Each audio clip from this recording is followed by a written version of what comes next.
esta fuerza Y estaría dada por, ¿no? A ver, vamos a ver, en este mismo triángulo, ¿sí? En ese mismo triángulo tendríamos que, aquí la tensión horizontal es F, que es conocida, ¿no? Es la tensión cuando la cuerda estaba en reposo, ¿sí? Es F. Y luego hay una componente Y de la fuerza, FY. ¿Está bien? Entonces vamos a denominar a este ángulo θ, ¿sí? ¿Qué relación hay entre FY y F? Sería FY va a ser igual a F por tangente de θ. ¿Está bien? Pero por nosotros sabemos que la tangente de ese ángulo la podemos relacionar con la derivada. Entonces tendríamos que esto sería igual a F por la derivada de Y respecto de X. ¿Sí? Es la derivada, pues, ¿no? La tangente del ángulo es la derivada. Y ya está. Y esto va con signo menos. Entonces,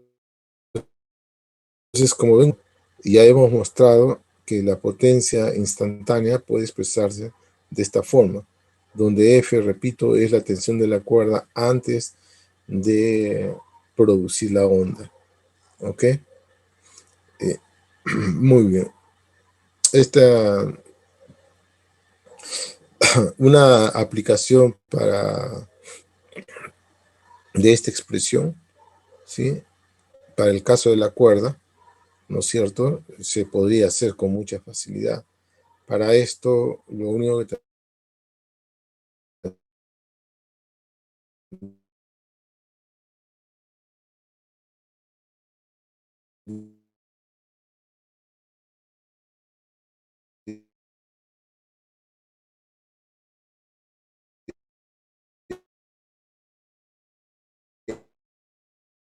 tenemos que hacer es omega t más phi.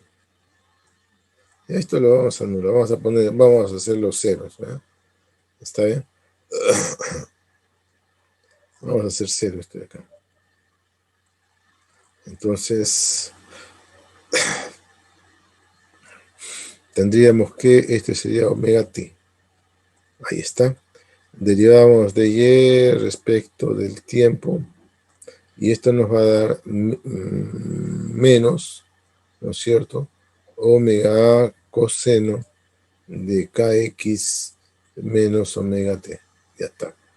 Y la derivada de Y respecto de x es igual a menos a, perdón,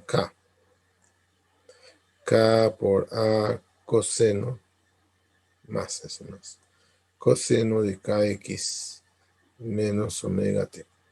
Entonces, al reemplazar en esta expresión la potencia en función del tiempo, va a ser igual a f k omega a coseno cuadrado, a cuadrado, ¿verdad? Coseno cuadrado, cos cuadrado, ¿no? De kx menos omega t.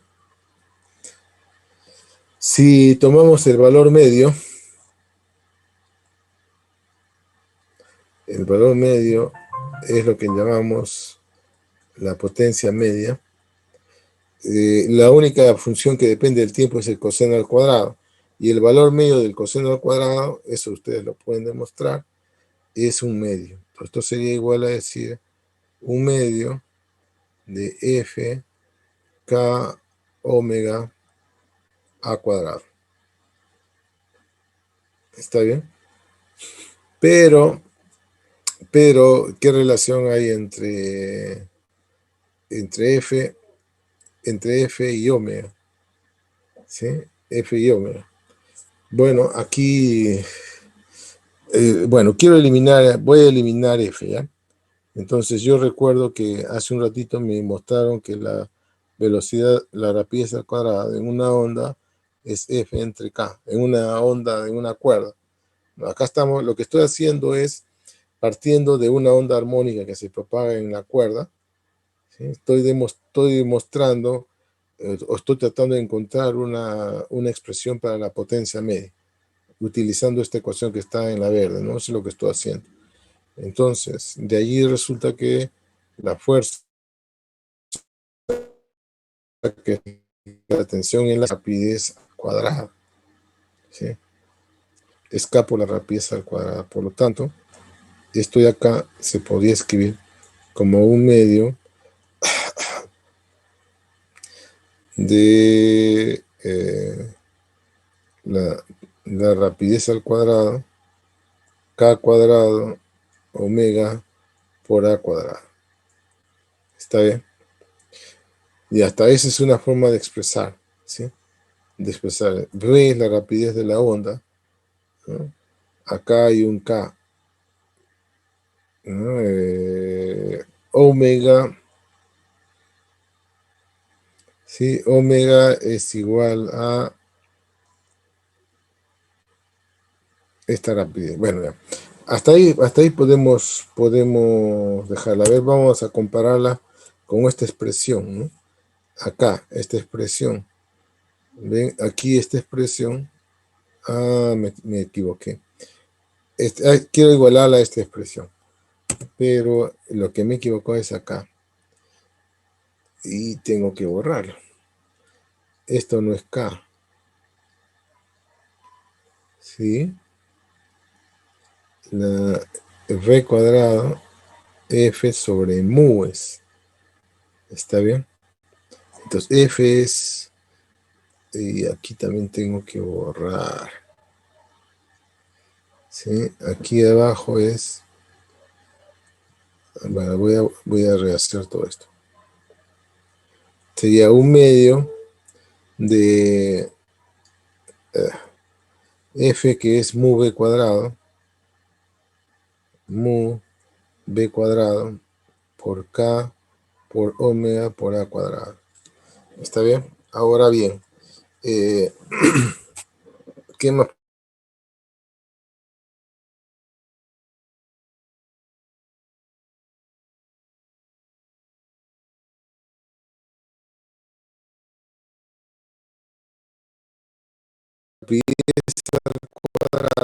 También puede expresarse como omega cuadrado sobre K cuadrado. Eso hemos dicho, que se cumple, ¿no?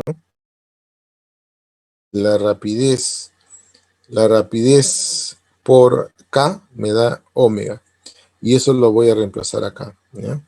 Entonces, finalmente tendría que la potencia media será igual a un medio de mu, una rapidez, una rapidez la dejo acá y la otra la multiplico por K para obtener omega. Por el omega que está al costado sería omega cuadrado A cuadrado. Listo. Entonces, acabo de mostrar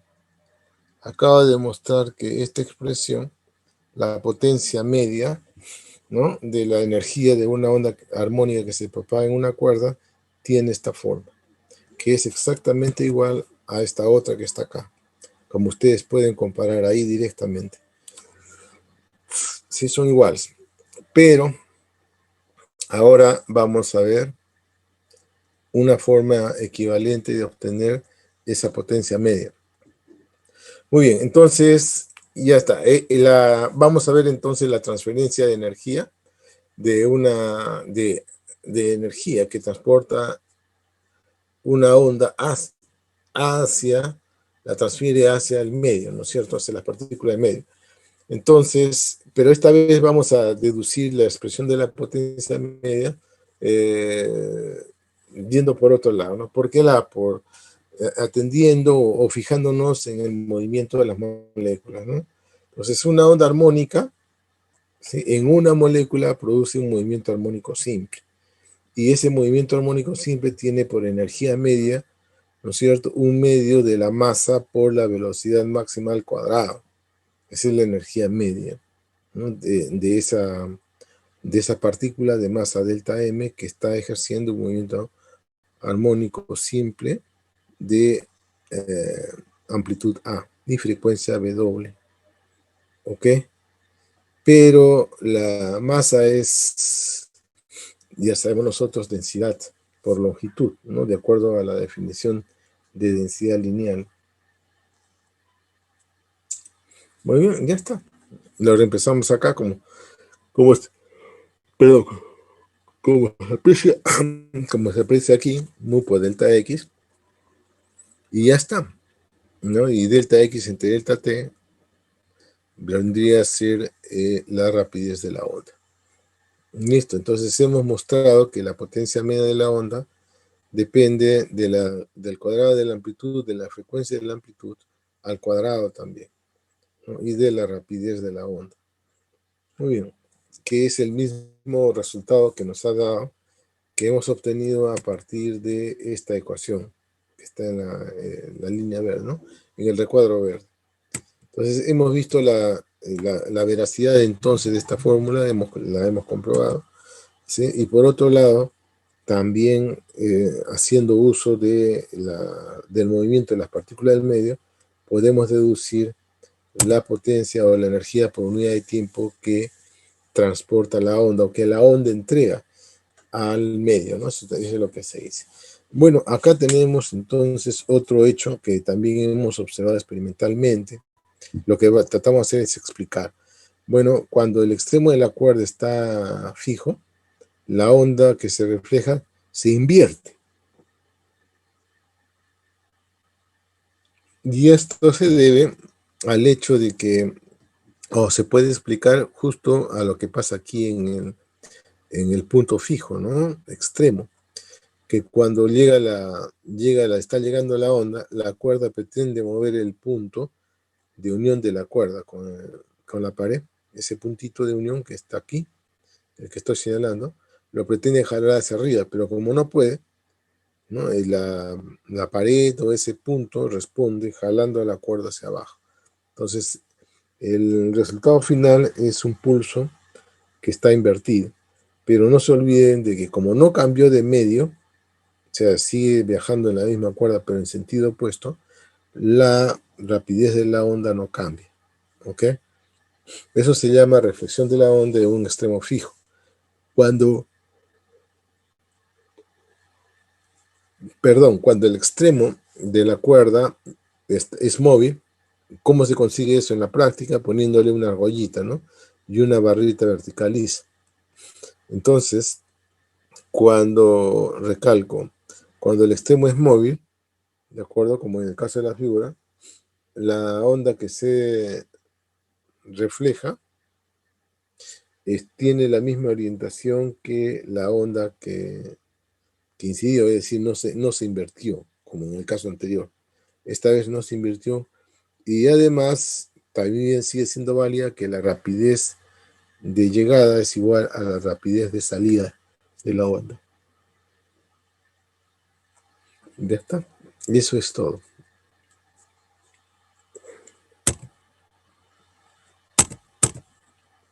Muy bien. ¿Y cómo sucede con la reflexión de las ondas? Entonces tenemos dos casos, ¿no? Cuando la onda pasa de un medio ligero a un medio más pesado, ¿sí? En este caso, lo que ocurre es que la onda se transmite, pero la onda transmitida tiene una amplitud menor, o sea, tiene menos energía que la amplitud incidente, puesto que al llegar a la interfase de las dos cuerdas, se genera una onda reflejada y una onda transmitida simultáneamente, de tal manera que la energía de la onda reflejada más la energía de la onda transmitida me debe dar la energía de la onda incidente. Entonces aquí, ¿cuál es lo curioso? Que la onda reflejada invierte eh, su amplitud, ¿no? Y en el otro caso es cuando la onda incidente está viajando inicialmente en un medio pesado perdón, y se transmite a un medio liviano. Otra vez, como en el caso anterior,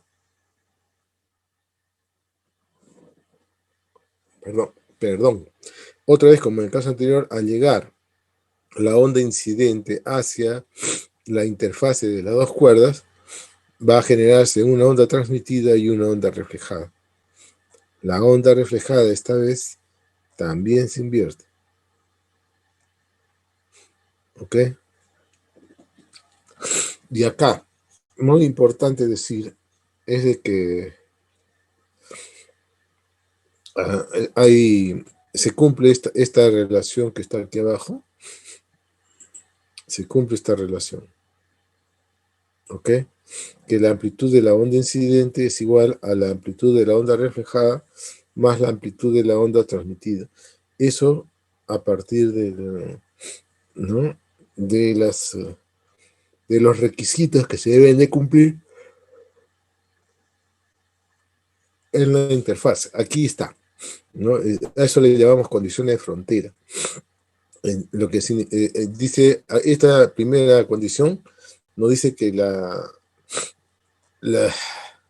la cuerda debe ser continua, ¿no? Es decir, este punto de unión o interfaz entre las dos cuerdas debe seguir siempre así, sin que se parta, ¿no?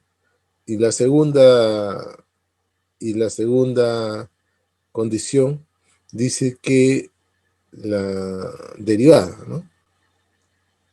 Debe ser igual. Debe ser igual por la derecha y por la izquierda. En otras palabras, nos están exigiendo que en la interfase debe existir la derivada. Eso significa de que en ese punto no se van a generar picos. Será una transición suave de la cuerda 1 a la cuerda 2. Ya está. Bueno, eso es todo. Eso es todo lo que hay que decir respecto a la transmisión, con esas dos condiciones de frontera que se debe cumplir. Ojo, aquí es importante decir de que la frecuencia es la misma en la cuerda 1 que en la cuerda 2. ¿Sí? La tensión también debe ser la misma. Perdón, porque si resultara ser diferente, entonces el punto de unión de las cuerdas, esta interfase, se debería desplazar aceleradamente. Y eso no ocurre. ¿De acuerdo? Y eso no ocurre. Muy bien. ¿Alguna pregunta hasta aquí? No. Bueno, aquí hay un ejemplito y está la primera parte de la solución, ¿ya? Lo que debo aclarar aquí es que cuando se trata de una onda armónica que está generándose en la cuerda 1 y pasa a la cuerda 2, ¿sí? Cuando llega a la interfase y se genera la onda reflejada y la transmitida, la onda reflejada, como está viajando en la misma cuerda que la onda incidente, ¿sí? Se superpone. Por lo tanto, deberíamos de expresar ese hecho como la suma. El Y1 en las condiciones de frontera es la función de onda total, ¿no? Entonces Y1 debe ser la superposición de la onda incidente, que es esta, con la onda reflejada, que es esta otra, ¿no? La que estoy mostrando. ¿De acuerdo? La que estoy mostrando. Listo. Y Y2 es la ecuación de la onda y transmitida. ¿Sí? Muy bien. Acá hay unas figuritas que nos ayudan un poco a comprender cómo funciona esto de ¿no es cierto? Esto de la superposición de ondas, ¿sí? ¿Cómo funciona? Como ustedes pueden observar, disculpen, en la etapa mientras están superponiéndose ambas ondas, ¿sí? Allí La cuerda toma una forma, pero así muy arbitraria. Pero lo curioso es de que cuando las ondas dejan ya de superponerse, ¿sí? Continúan como si no hubiera pasado nada, ¿sí? Continúan como si no hubiera pasado nada.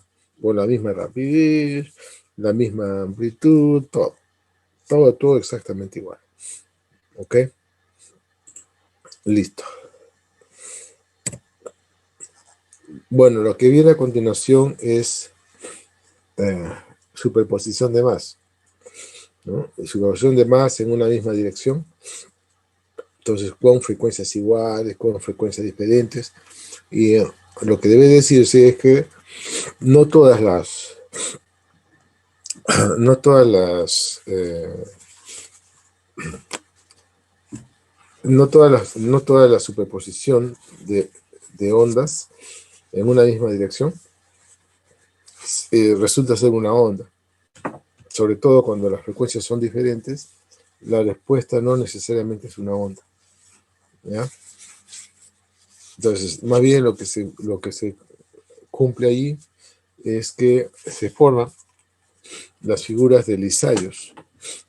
Lissajous se escribe así, para que lo busquen, ¿no? A ver, por aquí atrás está.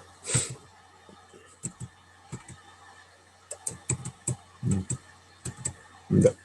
Entonces, estas son las figuras de Lissajous. Y así se escribe. Lissajous. Las figuras de Lissajous, ¿ya? Esto cuando se superponen ondas con diferentes frecuencias, ¿sí? Repito, no todas las ondas no todas las ondas con diferentes frecuencias resultan ser una onda, no, ¿sí? Entonces, la mejor forma de darnos cuenta si es una onda o no, hay que utilizar el concepto de, de vectores, ¿no? Vectores rotantes, se llaman fasores, ¿sí? Acá hay que usar la idea de fasor. Mejor lo escribo, ¿no? La idea de fasor. ¿Qué cosa es un fasor? Es un vector rotante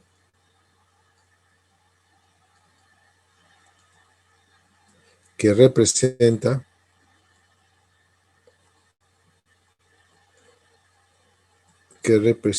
a U más.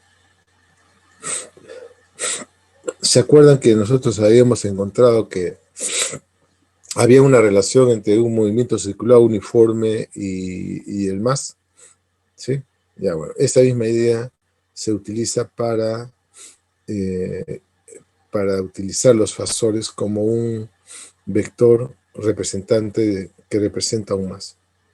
Entonces, como ya nosotros conocemos todo el álgebra de vectores, nos resulta, en principio nos debería resultar fácil manejar la superposición de ondas con fasores, ¿no? Con vectores, sumar vectores. Muy bien. Un caso de particular importancia es cuando las frecuencias son aproximadamente iguales. El resultado se llaman pulsaciones o batidos, ¿no? Batidos en inglés es beat, B-E-A-T, beat, ¿no? Ese es un batido o pulsación. Acá, por ejemplo, en la figura tenemos dos ondas que se van a superponer, una roja y una azul. La roja tiene una frecuencia de 16 Hz y la azul tiene una frecuencia de 18 Hz. Entonces, cuando se superponen, tenemos como resultado esta expresión. Ajá. Esta versión de acá abajo, la que está abajo. Y esa es, bueno, se puede decir que está compuesta por dos ondas, ¿no? Una onda, que es esta, la que está, la negra, que su expresión es con el este de acá, este de aquí que vamos a dibujar, sí. Este de acá. Entonces, esta de acá, la negra es esta. Permítanme mejor hacerlo con esto. ¿Sí? Este coseno corresponde a esta de aquí. Pero sin embargo, ustedes pueden observar que hay una especie de onda también que es envolvente. ¿Ven? La que estoy dibujando. La línea esa punteada que estoy dibujando es una onda envolvente. ¿Ven? Y esa onda envolvente tiene esa ecuación, es un seno, ¿no? De que tiene esa forma.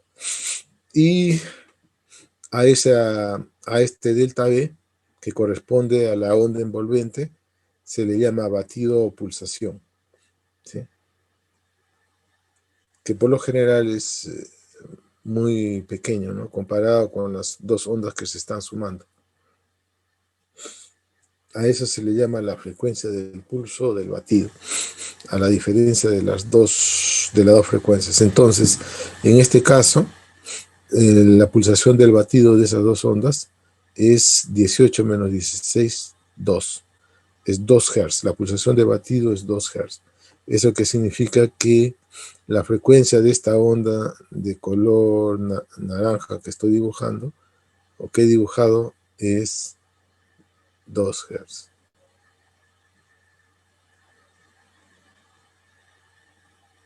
Muy bien, ¿alguna pregunta? No. Bien, aquí hay un ejemplito que les pido a ustedes que lo lean. Bueno, este ejemplito tiene que ver con la utilidad de estos bits. Por ejemplo,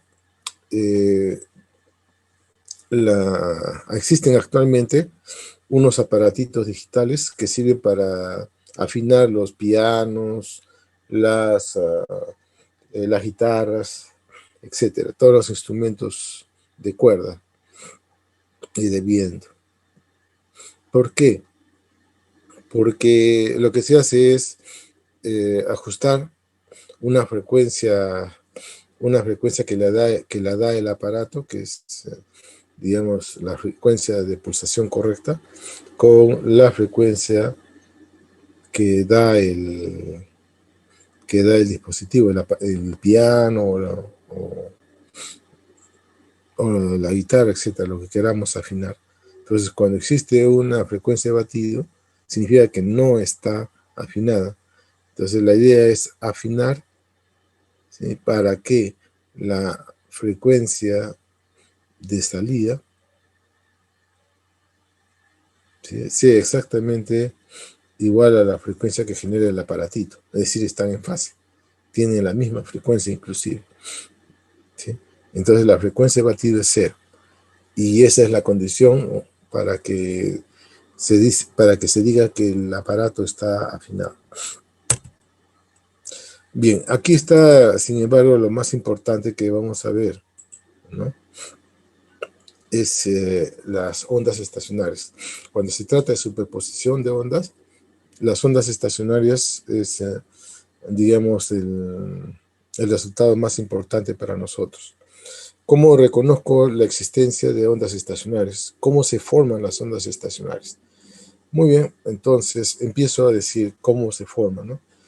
Cuando se superponen dos ondas que viajan en sentidos opuestos, que tienen la misma frecuencia, la misma longitud de onda y la misma amplitud, entonces cuando se superponen, ¿sí?, y hay resonancia, o sea, y cumplen con una condición para que se redistribuya la energía en toda la cuerda, ¿sí?, y se mantenga esta constante en el tiempo. Cuando esa condición de resonancia ocurre, es cuando se dice que se formó la onda estacionaria. ¿Cómo nosotros sabemos que se formó la onda estacionaria? Porque cuando observamos la cuerda, vamos a observar la cuerda así como está aquí, ¿no? Este de acá es un esquema, ¿sí? Así se va a observar, ¿no? La onda. Es decir, la aparición de puntos que no se mueven, de denominados nodos, y otros puntos que tienen máximo desplazamiento, denominados antinodos, ¿sí? Cuando se forman los nodos y los antinodos, y eso lo podemos ver, entonces se dice que hay resonancia en la superposición de ondas, o bien, ¿sí?, se formó la onda estacionaria. Muy bien. Entonces hay dos casos, ¿sí? Dos casos. Cuando los dos extremos son cerrados o abiertos, ambos, o cerrados o abiertos, la matemática que vamos a realizar es exactamente la misma. A ver, ¿cuál es esta? Primero, hay que estar conscientes que la forma, cómo se describe la onda la onda componente, se dice así, ¿no? Que viaja hacia la derecha, tiene esta forma con el signo menos acá, y la onda que viaja hacia la izquierda es esta otra.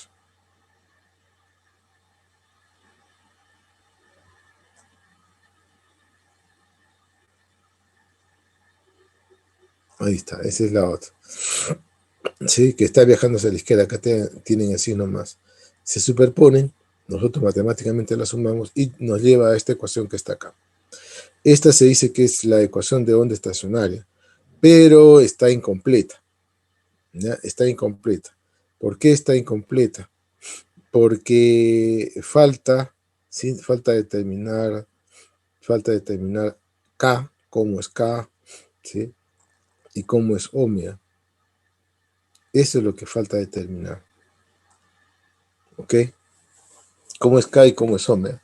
Entonces, para determinar esas dos constantes, hay que aplicar las condiciones de frontera. Ahí donde es crítico esto de que son, en el caso de la cuerda, son puntos o extremos fijos, ¿no? En el caso de instrumentos de viento como la flauta, la quena, son abiertos ambos, ¿no? Entonces, ahí está. Entonces, si ocurre ese hecho, es decir, que sean fijos, una condición sería de que la onda resultante evaluada en 0,t sea siempre cero. Y la segunda condición, que la condición en el otro extremo debe ser que la cuerda de longitud L, ¿no? En el otro extremo, y para cualquier instante de tiempo debe ser siempre cero también, porque es un extremo fijo.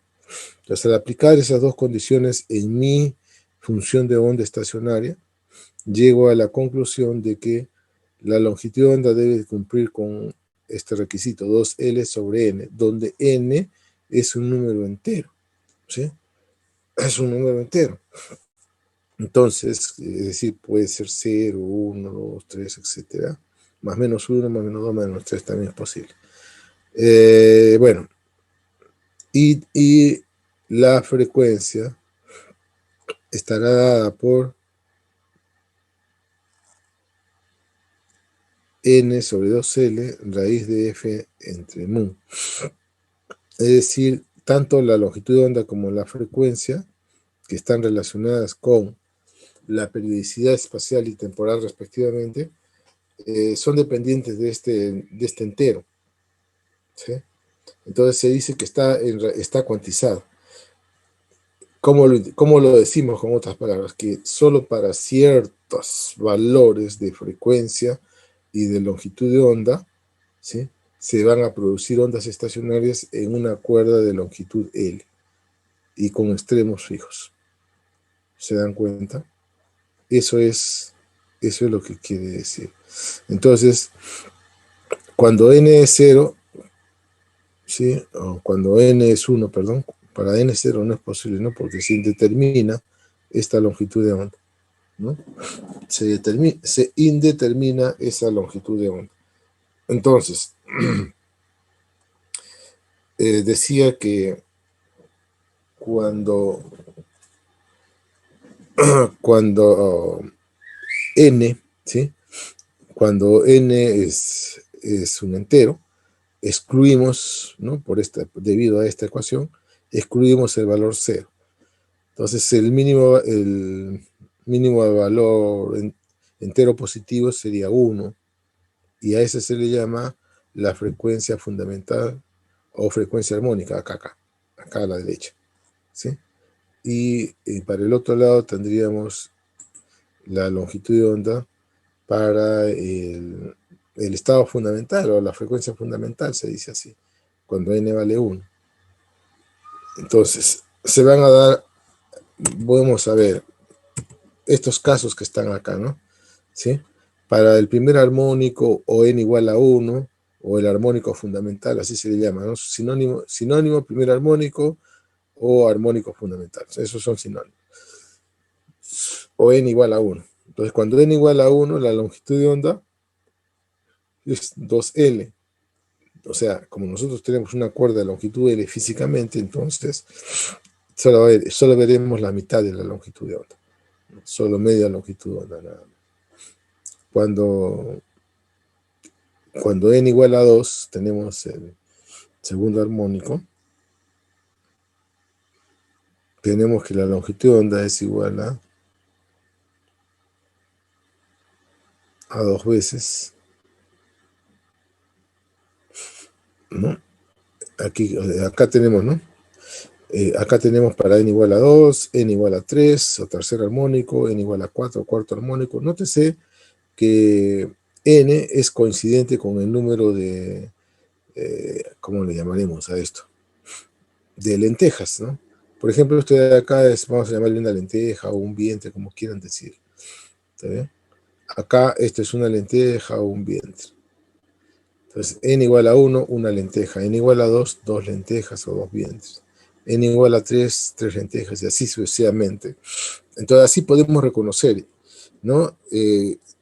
Primero, de que hay una onda armónica por la aparición de los nodos y de los antinodos.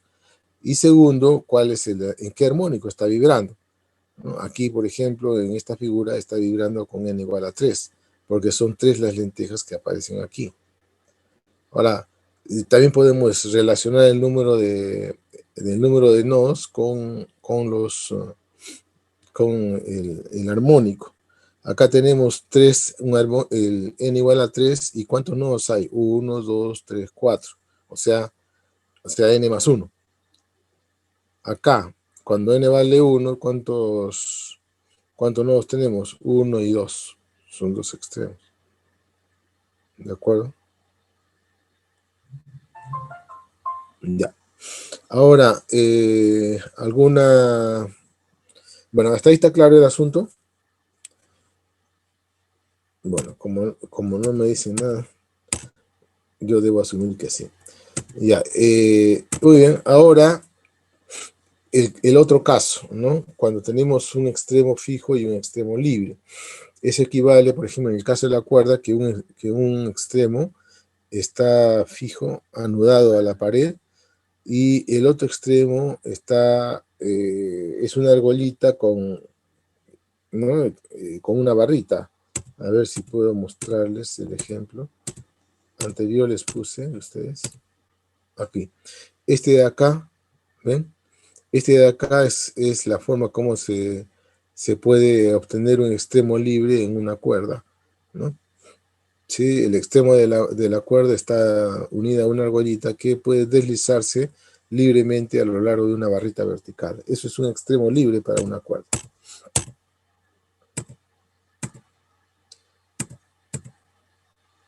Ya. Está bien, ese es el extremo libre para la cuerda. Ahora, bueno, con eso está claro. ¿Cómo se expresarían las condiciones de frontera? ¿No? Se expresaría de esta forma. En el extremo, por ejemplo, si estamos viendo esta de acá, ¿no? Esta cuerda. Si en el extremo de x igual a 0, el y, el desplazamiento es 0, es decir, si ese es un nodo. Y la otra, para en el otro extremo, ¿no? Una característica es de que cuando llega cuando la onda llega ahí al extremo libre, que tiene la argollita, siempre ocurrirá de que ahí es un valor máximo. Sí, es un valor máximo. Cuando ya ya se forma la onda estacionaria, ¿no? O para la formación, perdón, para la formación de la onda estacionaria se requiere que eso sea un máximo. Y el máximo se puede expresar así, ¿no? Como que la derivada respecto de x es igual a 0. ¿Qué estamos derivando? La función de onda. Ahora, ¿y por qué? Porque ya sabemos de que eso de ahí, esa derivada es es la tangente de la, ¿no es cierto?, del ángulo que forma la recta tangente con la horizontal. ¿Sí? Esa tangente es igual a la derivada. ¿Se acuerdan? Entonces, como ahí la tangente es horizontal, entonces esta derivada debe ser igual a 0. Al aplicar esas condiciones, ¿qué tendríamos? Que tendríamos esta cuestión, de que ahora la longitud de onda va a depender siempre de un número entero, pero impar. ¿Sí? Solo vale 1, 2, 3, 1, 3, 5, 7, etcétera. 7, 9, etcétera. ¿Ven? Y la frecuencia también es dependiente del mismo número impar.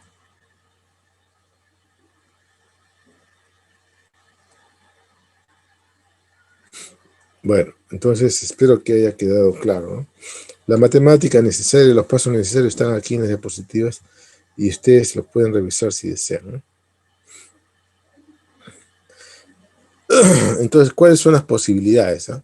Por ejemplo, para el primer armónico, acá, ¿no?, tenemos solamente un cuarto de onda en la cuerda de longitud L. Un cuarto de onda. ¿Sí? Eso se deduce de acá, ¿no? Cuando este es 1, la longitud de onda es 4L. Entonces, L será una cuarta parte de la longitud de onda. En 2, tendríamos el tercer armónico, o sea, cuando M es igual a 3. ¿Sí? Entonces la longitud de onda sería 3/4 partes de la longitud de onda. Acá hay media longitud de onda.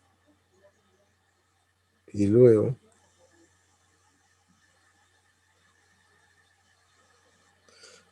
a ver, como ustedes pueden observar acá, tendríamos que, esto sería media longitud de onda más un cuarto de longitud de onda. Para M igual a 5, que es el siguiente, para M5 es decir, la longitud de la cuerda, en la longitud de la cuerda hay 5/4 de longitud de onda. Entonces habría una longitud de onda entera, más una cuarta parte. ¿Sí? Más una cuarta parte.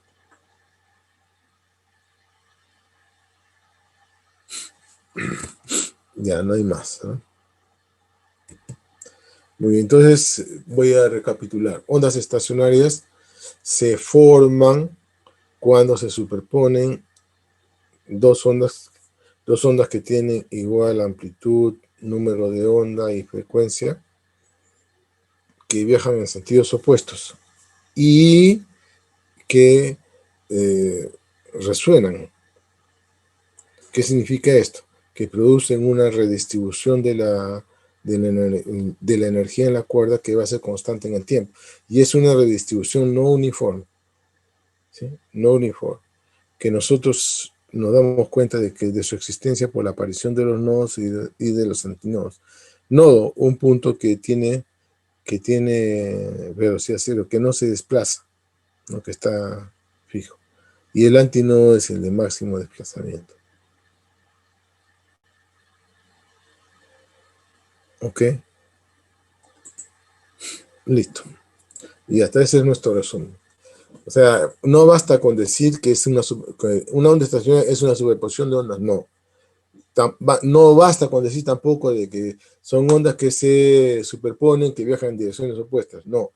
Hay que decir que son ondas que viajan en sentidos opuestos, con longitud de onda igual, con con periodo igual y con amplitud igual.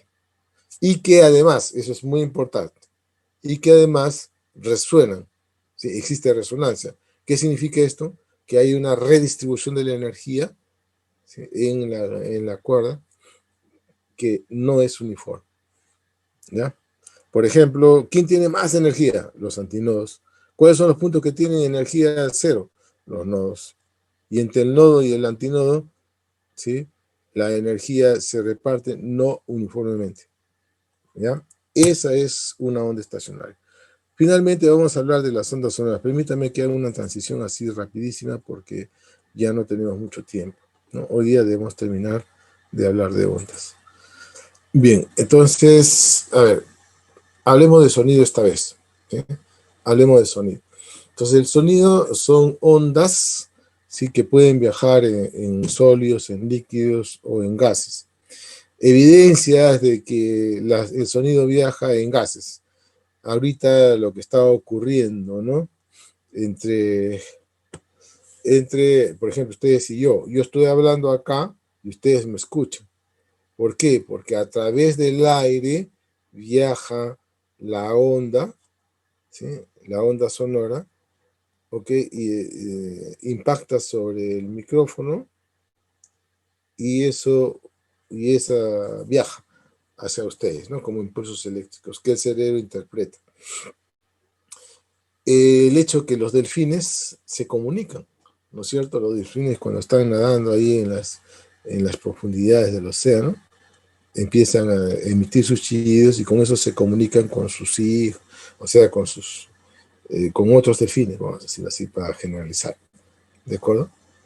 Y el sonido viaja a través del agua. ¿Sí? Otro ejemplo de que el sonido viaja a través de un sólido es cuando, eh, por ejemplo, a ver, no sé si ustedes habrán hecho esta prueba alguna vez, un tubo largo, ¿sí?, de cualquier material, no importa, lo empiezan a golpear en el centro.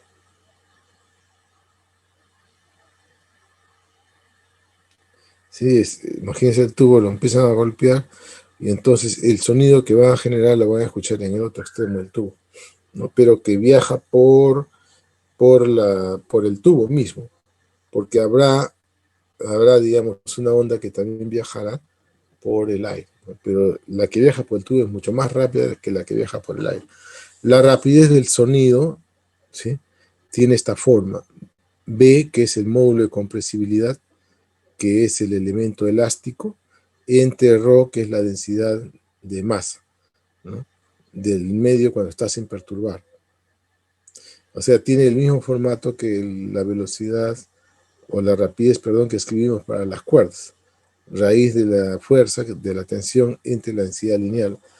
Dijimos que la tensión era una característica elástica del material. Igual acá, V es el módulo de compresibilidad. Ya simplemente por su nombre, ya ustedes saben de que eso está relacionado con la elasticidad del material. Y ρ, que es la densidad del material sin estirarse, ¿no?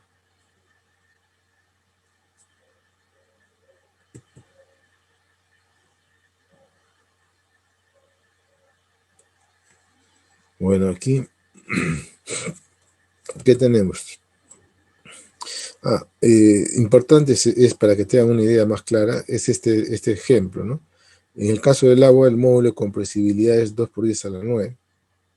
La densidad del agua es 1000. Cuando usted eh, reemplaza esos valores en la expresión de la rapidez le sale de 1400 metros por segundo. Es la rapidez del sonido en el agua. ¿Y cuánto es la rapidez del sonido en el aire? Ustedes lo han calculado en su cuarto laboratorio. Aproximadamente 343 metros a temperatura ambiente, ¿no? Y miren ustedes que es la del agua 1400.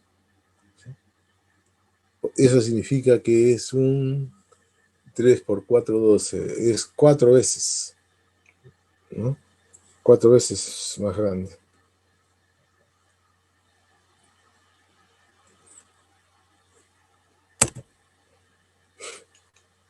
Ajá, el caso de una onda que se propaga en un sólido.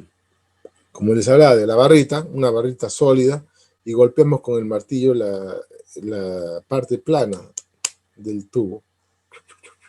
¿Está bien? Entonces allá usamos el módulo de Young entre la densidad para hallar la rapidez de la onda.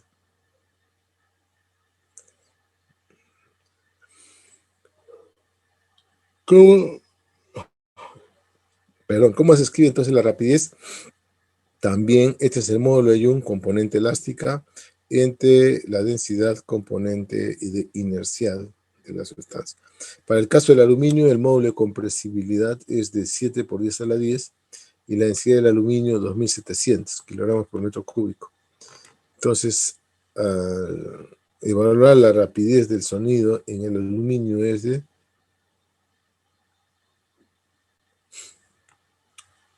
5091. O sea que en el sólido se propaga el sonido más rápido, ¿no? Se propaga el sonido más rápido, es lo que podemos decir. O sea, una cantidad de veces y bastante grande, ¿no? Con respecto al aire, ¿no? Mucho mayor. Entonces, ¿cómo se explicaría esto? Una explicación así muy gruesa es que las moléculas del sonido, perdón, las moléculas del sólido están mucho más juntas que la de los gases, ¿sí? Entonces, eso facilita la rapidez con la que viaja la energía. Las ondas sonoras en el aire, ¿sí? Tienen una expresión algo diferente, ¿no? de la rapidez. Ese es gamma, que es la constante, ¿cómo le llaman? Constante diabática del gas. R, perdón, constante universal de los gases. T es la temperatura absoluta. M es la masa molar del gas. ¿Ok? Para el caso del aire, ¿sí? Del aire se conoce la densidad, que es 1,99, la temperatura, ¿no es cierto? 20 grados a nivel del mar.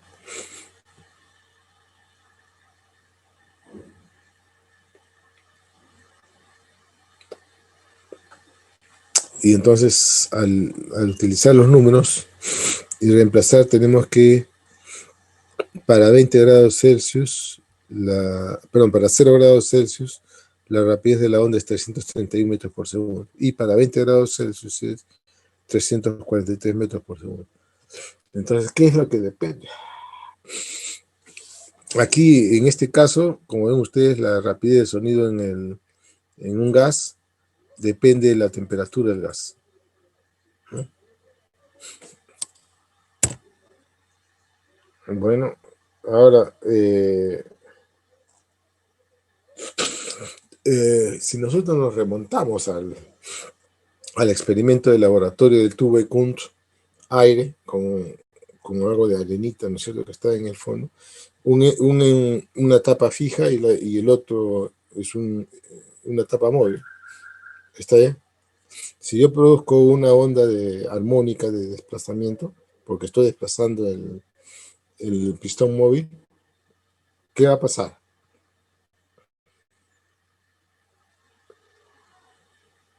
Perdón, ¿qué pasaría? Que se va a modificar, ¿no es cierto?, la presión del aire y también habrá movimiento de oscilación de las partículas del aire. Entonces, esa onda, ¿cómo debería describirla? ¿Como una onda de desplazamiento o como una onda de presión? Entonces, y si se puede hacer con ambas, debe haber alguna relación, ¿verdad? Porque están describiendo el mismo movimiento. Entonces, vamos a ver, vamos a encontrar la equivalencia entre una onda de presión y una onda de desplazamiento. Partimos con el hecho de que conocemos la expresión de la onda de desplazamiento, que es esta que está aquí. ¿Está bien? Entonces, ¿cuál sería la onda de desplazamiento?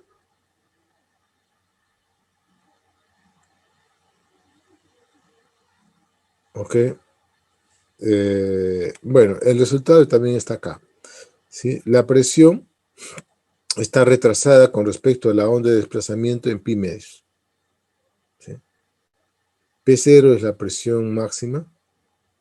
Entonces, como ven ustedes, y la demostración de que esta onda de desplazamiento y la onda de presión que está desplazada o que está retrasada en pi medios respecto a la onda de desplazamiento, está aquí. Estos son los tres pasos que hay que seguir. ¿De acuerdo?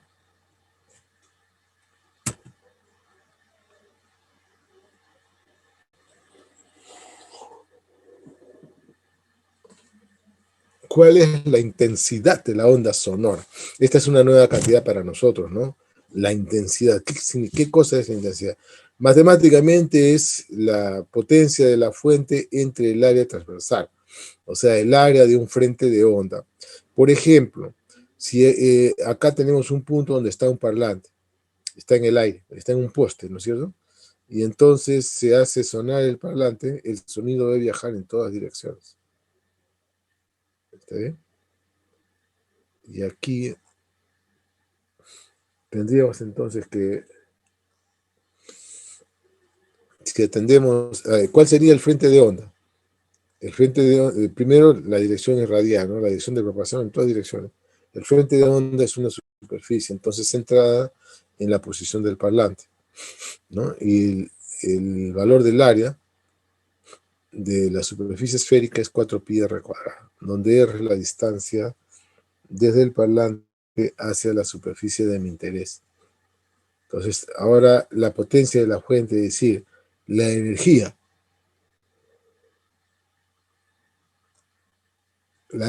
media, la energía media, ¿sí?, que sale por unidad de tiempo del parlante es lo que llamamos potencia de la fuente. Entonces, si queremos comparar ahora cómo son las intensidades de dos puntos, ¿no? Uno distante R1 y el otro R2 del parlante. Bueno, y lo que nos resulta es lo que está aquí abajo, ¿no? Resulta que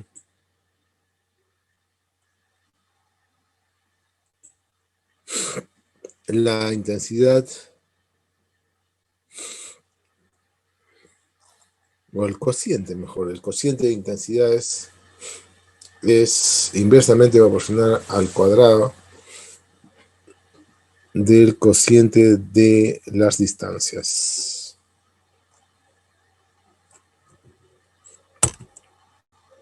Bueno, aquí hay un ejercicio, es numérico, así que lo pueden ver ustedes en su casa. Esto es muy importante, el nivel de intensidad. Bueno, como ustedes habrán podido notar, la intensidad tiene un rango muy amplio, la intensidad audible por nuestros oídos. Un oído medio puede escuchar desde una intensidad, ¿no es cierto?, de 10 a la menos 12 watts por metro cuadrado, hasta una intensidad de 10 a la 12, perdón, de 10 a la 0, perdón. 10 a la 0 que ya nos provocaría, un sonido más intenso que ese nos provocaría dolor. ¿De acuerdo? Por tanto, el rango de variación de la intensidad del sonido es muy amplio. Por eso se define una nueva escala logarítmica llamada nivel de intensidad, que la denotamos como beta. Aquí está la definición. 10 veces el logaritmo de I en T sub 0, donde la intensidad es I, e I sub 0 es esta constante, de 10 a la menos 12. ¿Ok? Bueno, dado que es una escala, la unidad es el Bell, entonces, pero usualmente usamos el decibel, y este está dado por esta relación, ¿ya? 10 veces el logaritmo, este es el logaritmo base 10 por si acaso. Y acá tenemos entonces una escala que va de 0 hasta 150 del nivel de intensidad, ¿no?, digamos, comunes para nuestro oído. ¿Mm?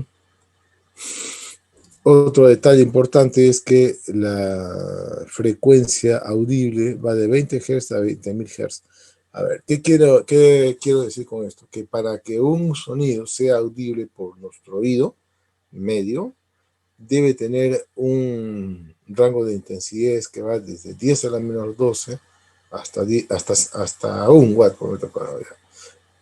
Esto quiere decir el nivel de intensidad que va desde 0 hasta 120 aproximadamente.